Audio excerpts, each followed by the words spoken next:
dentro de casa, dos apartamentos, até mesmo nas empresas. Nós vamos conversar com o Vitor Alves, que é arquiteto, a quem eu dou o meu bom dia. Muito obrigada pela participação, Vitor.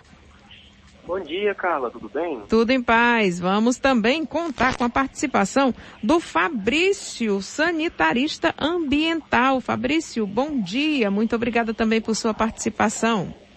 Bom dia a todos e obrigado pela oportunidade de falar com vocês. Eu vou começar com o Vitor Alves, que é arquiteto.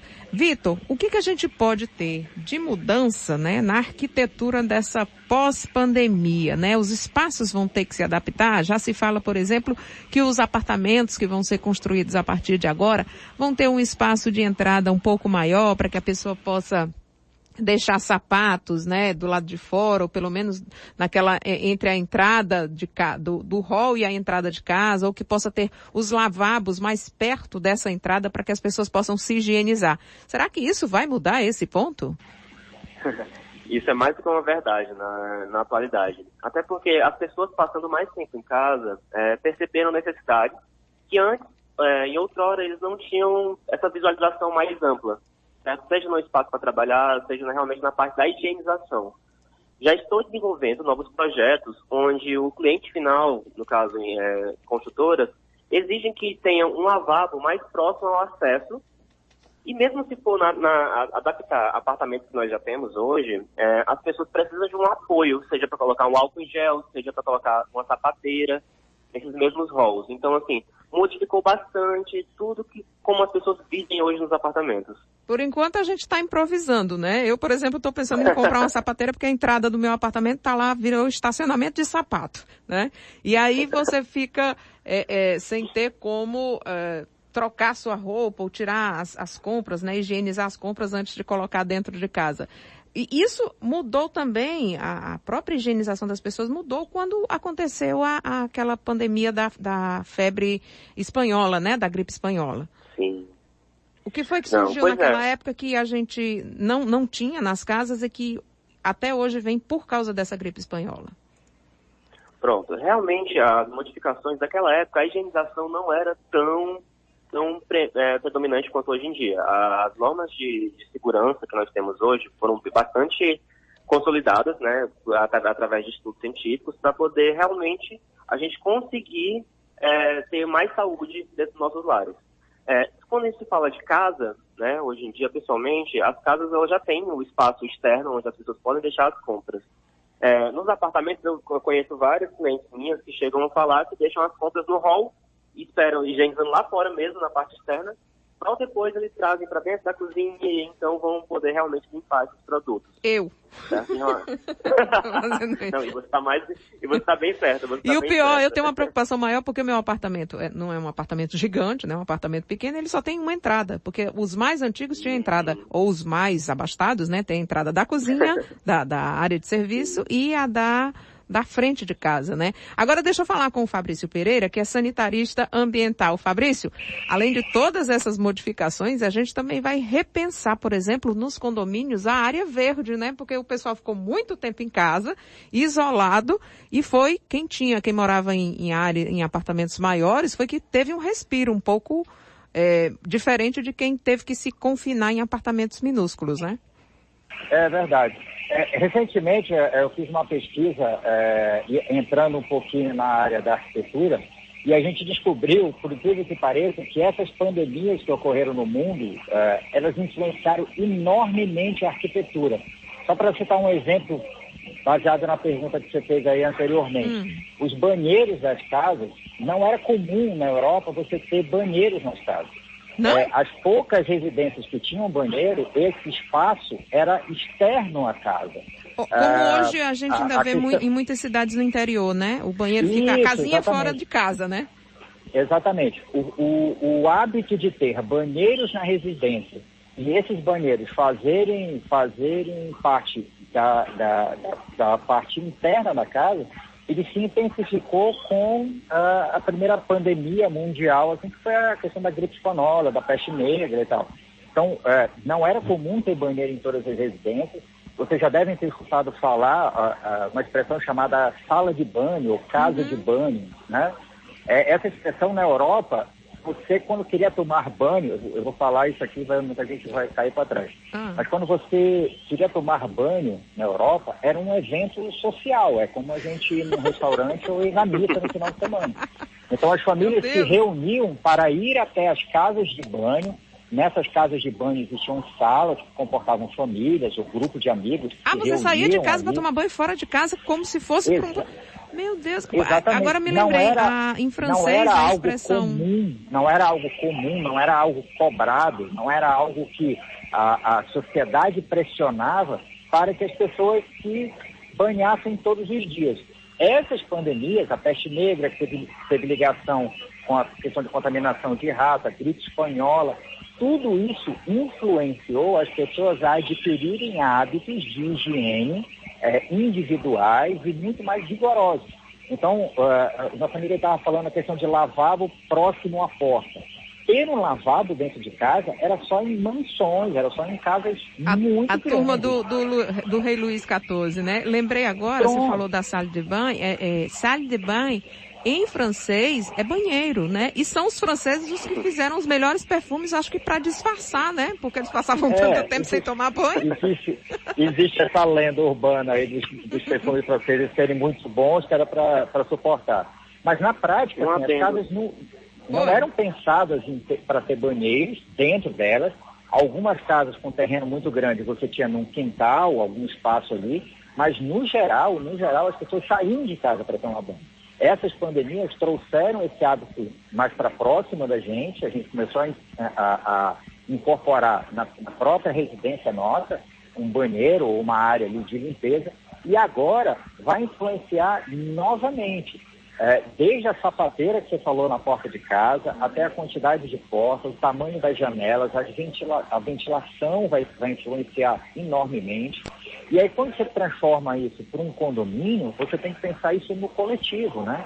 A gente acompanhou uma movimentação aí da arquitetura em que ela tirou da unidade individual, ou seja, ela tirou de dentro do apartamento qualquer área de lazer para tornar essa unidade mais barata.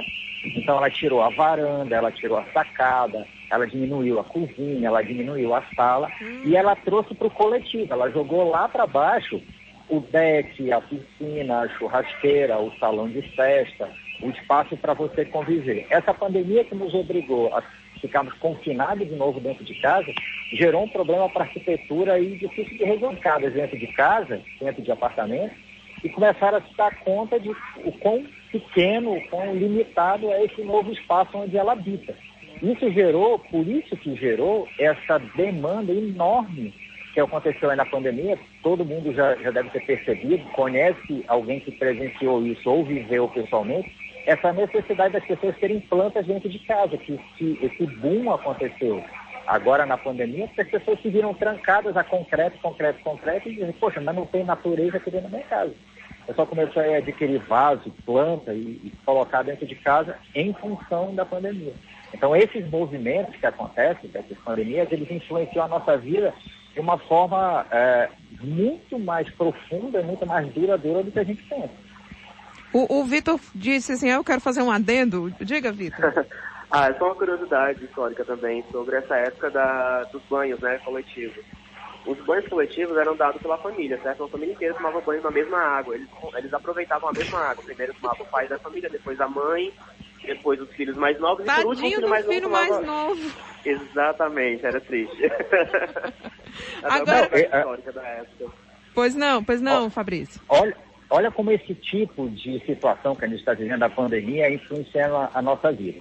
O Vitor acabou de citar que as águas eram compartilhadas, né? As salas de banho eram compartilhadas. Quem nunca viu um filme mais antigo, onde você tem ali uma banheira colocada numa sala, num quarto, você olha para um lado, olha para o outro, não vê como aquela água chegou ali naquela banheira, porque não tem torneira, não tem cano. Aí entra uma pessoa, sai uma pessoa e tudo compartilhando a mesma água. E a gente acha isso esquisito. Nossa, que nojento. Imagina os nossos filhos daqui a alguns anos dizendo assim, rapaz, o meu pai era da época que eles apertavam a mão um dos outros. Vocês acreditam nisso? Eles se abraçavam na rua, davam um beijo no rosto das pessoas. Nossa, que porcaria. As pessoas se falavam na rua, uma beijando o rosto da outra. Então, isso ainda é um hábito nosso, né? Que nós moramos aqui no clima tropical, os nossos... Sim. Nós temos uns gestos mais calorosos, mas na Europa e nos Estados Unidos as pessoas se cumprimentam mais com a cabeça, né? Oi, tudo bom, bom dia, boa tarde, baixa a cabeça. Dificilmente se estica a mão ou se faz um aperto de mão. Tanto que quando tem um evento que tem autoridades, aí no final eles dizem, e selaram a história com um aperto de mão. Ou seja, o aperto de mão é tão difícil que só é para eventos assim muito formais, né? Sim. É o evento do evento, é o aperto de mão, né? Isso. Agora, o que a gente pode, então... Agora, essas mudanças vão tornar esses projetos mais caros para a população? Olha, ainda temos de novo na área da arquitetura, aí, mas como assim, a minha briga, como eu trabalho na área ambiental, ou seja, boa parte do meu trabalho é tentar convencer ou ajudar as pessoas a inserir cada vez mais o verde na vida delas. Por todos os benefícios que vai trazer para a questão de controle de calor, de poluição, de bem-estar, tudo. A grande problemática disso tudo é a especulação imobiliária pela questão do custo do espaço, né? Os prédios se tornaram mais compactos e a gente verticalizou as moradias porque os terrenos se tornaram mais caros. Ninguém quer morar longe, onde o terreno é barato, todo mundo quer morar no centro da cidade, por causa da mobilidade, e os terrenos acabaram se tornando mais caros. Então, assim, a solução de ter verde em casa, ou a solução de ter uma casa mais confortável, agradável, ambientalmente falando, ou até mais saudável, mais sanitizada, vamos colocar dessa forma, ela em si não é cara. A presença dessa casa no centro urbano é que torna ela cara. Uma casa com ambiente verde, uma casa com super arejada, custa a mesma coisa para construir essa casa na Aldeota ou no Eusébio, por exemplo. Agora, o terreno da Aldeota é mais caro que o terreno do Eusébio. Uhum. Então, assim, a construção da casa saudável ou ambientalmente equilibrada, ela não é cara. A localização dela é que torna ela cara. Vitor, eu vou puxar a sardinha para o meu lado em relação à arquitetura. Pode ser? Peraí, mas deixa eu só complementar essa questão aí da arquitetura. Quando você vai construir um espaço como esse, você vai demandar também um pouquinho mais de espaço. Pode se tornar, pode ter o mesmo preço, mas vai custar mais caro porque você vai ter que ter essas adaptações, né, estruturais. Pois é, o que é caro é o terreno, não a construção em si, entendeu?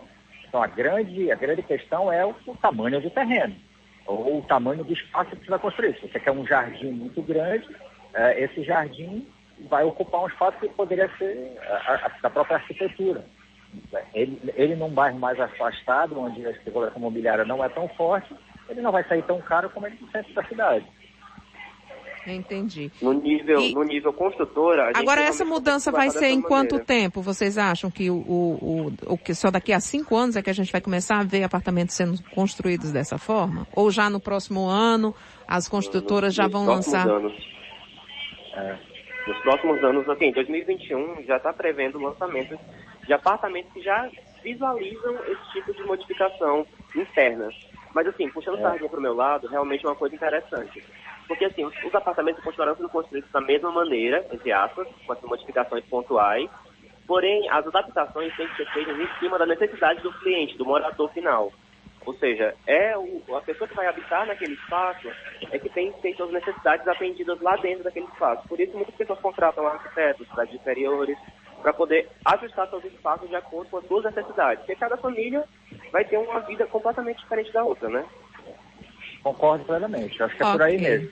Eu acho que são 2 momentos aí, cara, que você está falando. A gente tem uma preocupação, lógico que a gente está falando aqui de tendência, tentando praticar um exercício de futurologia para tentar adivinhar o que vai acontecer nos próximos anos e a partir de quando isso vai acontecer. Só que existe uma necessidade real e latente, muito forte, dos ambientes que já estão construídos.